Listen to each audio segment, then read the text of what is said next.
And the reason it's famous, you're going to find out. All right? So he's going to Buchenwald now. Chapter 25. Buchenwald concentration camp. Just the looks on the faces of the prisoners already there told me all I needed to know.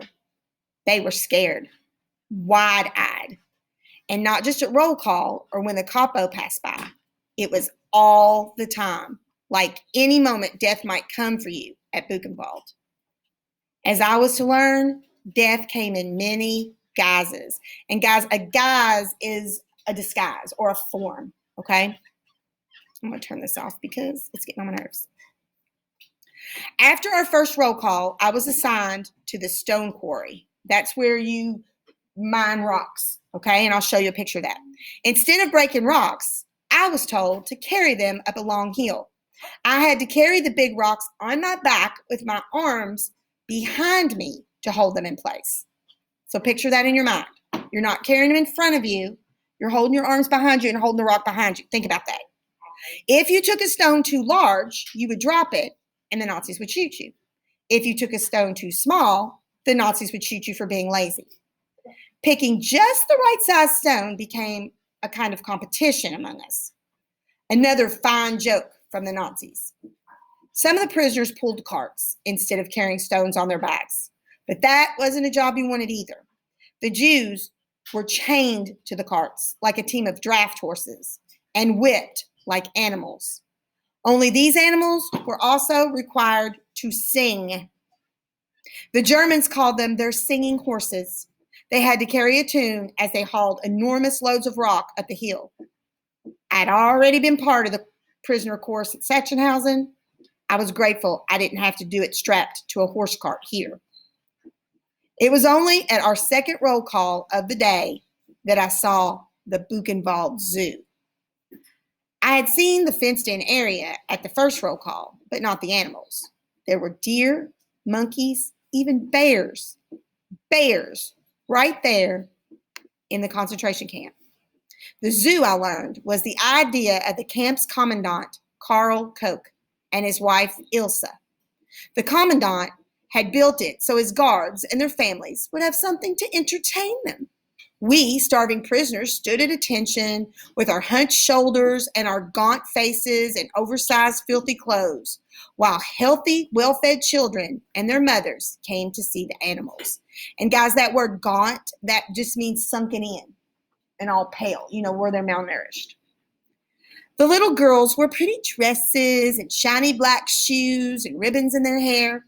The little boys wore shorts and jackets and caps, just like I used to. Sometimes they sucked on lollipops, watching us the way they watched the animals. What were they thinking, those little German children? Did they see animals when they looked at us, or people? I wasn't so sure myself anymore. The bears at the zoo were fed better than the prisoners.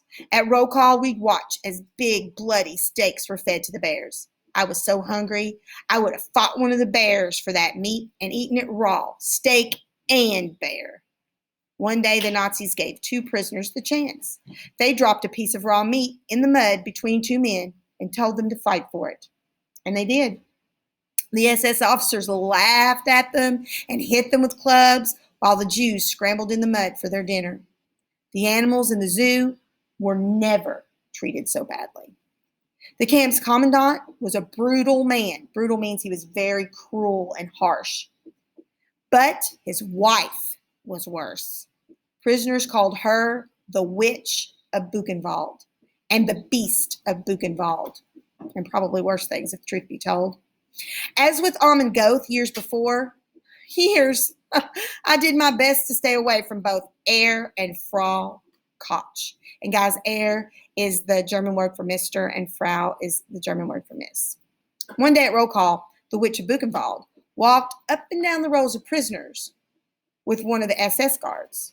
She came to me, checked the number tattooed on my arm, and moved to the next prisoner. She read the number tattooed on his arm and checked it against a list on a clipboard that the soldier carried. "You," she said to the prisoner, "I'm told you have another tattoo."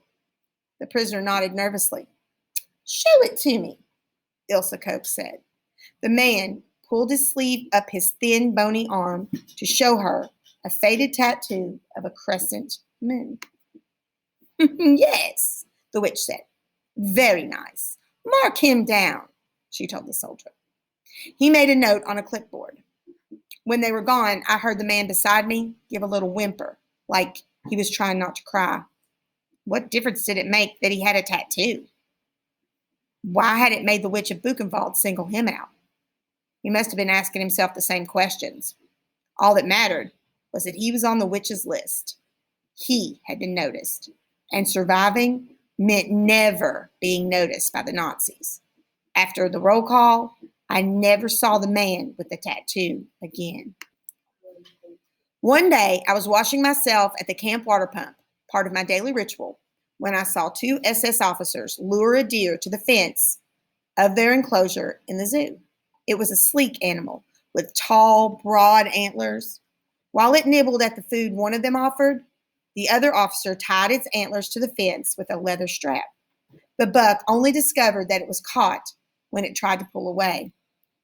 It snorted and stamped and whipped his head back and forth, trying to pull itself free, but it was trapped. The SS officers laughed at it and taunted it and left it tied to the fence. I had seen the Nazis do terrible things, inhumane, unimaginably cruel things, and I had started to become numb. But somehow, seeing that deer there thrashing around, trying to free itself from the fence, made my blood boil. I wanted to run over and untie it to set it free, but I couldn't. There were too many other German soldiers around. If they saw me near the zoo, I'd be shot. So I turned my back on him. I left the buck tied to the fence. As much as I wanted to help him, I had to look out for myself. At roll call that night, the two SS officers who had tied the deer were pulled off duty by the commandant. Word of what they had done had gotten back to Koch, and he berated them in German. Their zoo privileges were taken away, and they were not allowed to watch films in the camp movie theater for 3 months. Cruelty to prisoners, the Nazis could abide, but not cruelty to animals. At roll call a few days later, they told us we were being moved again. Grossrosen needed workers, and there were no new shipments of prisoners coming in from the countryside. The prisoners in the camps would be reassigned from now on as each camp needed workers. The Nazis had killed so many of us, they were running out of Jews. Okay, so the gate, this is the gate at Buchenwald. And it also had, and you don't see it here in this picture, it looks like kind of a, I don't know, like you're going into Kings Island or something back in the day. It's got a little clock up there. But somewhere they had their own gate with a message in it that was something like, I think it looks like Dendum das Sine. And I'm not German, so I probably pronounced that all wrong. But it meant to each what he deserves. So this kind of gives the same message to the prisoners. You get what you deserve. So in other words, they're trying to make the prisoners think when they first go in there, if you work hard and follow the rules, then you're going to deserve good treatment. But we all know that's a bold-faced lie, right? So it's the same idea. But actually, what the Nazis were probably thinking is, you're a Jew, so you deserve what you're going to get when you come in here. And interestingly, it said somewhere I read that Buchenwald was known as the 90-day prison at the beginning of the war. And what that meant was you probably were lucky if you survived 90 days. But just like Yannick said, as it went on, as the war went on, they were getting less prisoners. So they didn't kill as many prisoners at Buchenwald. They had to leave them alive because they needed them for workers. Okay? All right. So here's a picture, guys, of prisoners at Buchenwald. And this is a stone quarry. So you see there's rock in the earth, and they have to break the rock out of the earth. These are prisoners actually pulling those carts up the hill that she was talking about. Because as you dig down into the quarry, as you dig down into the earth, you make a big hole. Well, you have to take the rock back up and out of it. So they made a road that went uphill, and they had to pull these big rocks up out of there and sing while they were doing it. All right, listen to this. This is a picture, an actual picture from a guidebook to the Buchenwald Zoo. Okay, and there you see the bears. over there. And then here's a picture of one of the Nazi officers, the SS officers, and a little boy that's holding his hand. So it's obviously his son or something. They're feeding the deer. How cute and sweet. Listen to what this guidebook says from the 1938 guidebook. We must expect the visitor to be reasonable and fond of animals enough to refrain from anything that might not be good for the animals, cause harm to them, or even compromise their health and habits. So what they're saying is, don't do anything to the animals. Don't tease them. Don't feed them something, because we don't want you to harm them, harm their health or their habits in any way. Why does this big sign on this slide say it's ironic? Why is that crazy, Hallie? It's because they don't want you to hurt animals, but they hurt the humans. And she said they don't want you to hurt animals, but they hurt the humans. In the exact same way, they're telling you not to hurt the animals. That's what irony is. You would expect somebody who is this caring about animals and want them taken care of would be that caring about humans. No. All right, look at this next slide. This is the interesting one. This is a picture up here of the three. Here is Commandant Karl Koch and his wife, the witch of Buchenwald, Ilse Koch. And if you look at her, she looks like an attractive lady of the 1940s. She's got the same outfit on, her fancy shoes. She's smiling, her lipstick on. They got their doggy, But listen to this. Listen to this announcement and see what you notice about that's unusual.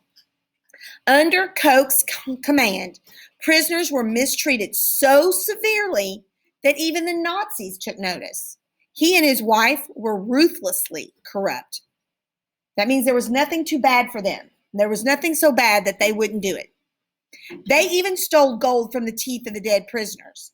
So instead of taking the teeth out, taking the gold and sending it back to Hitler, they kept it for themselves. They were gangsters, these two. But listen to this. The SS finally took notice and executed Koch in 1945. The SS executed him. His wife was arrested and eventually sentenced to life in prison. She committed suicide in 1967. So she was in prison for 22 years. So what do you notice that's so unusual about what I just read to you? Yeah. If the Nazis think you're bad enough to execute you, you bad, right? You are a bad person because the Nazis were bad. My idea is that their main issue was that they were stealing from the Nazis, from the Third Reich, they called it. They weren't sending the gold and stuff like they were supposed to be. They were skimming a little off the top. That was their law. This is a picture of Elsa, her prison picture. She's still kind of a nice looking lady. She don't look too happy. But let me tell you about her. Do you remember in the story where it said she wrote down the number of the guy with the crescent moon tattoo, and then he was not there anymore? Okay. So back in this era, in the 1940s, you know how tattoos are kind of a thing now. People have tattoos. They're considered art. People pay a lot of money for tattoos. Well, that wasn't so back then. The only place you'd normally see a tattoo was, all I can think of is maybe if you were military, some of those people had tattoos.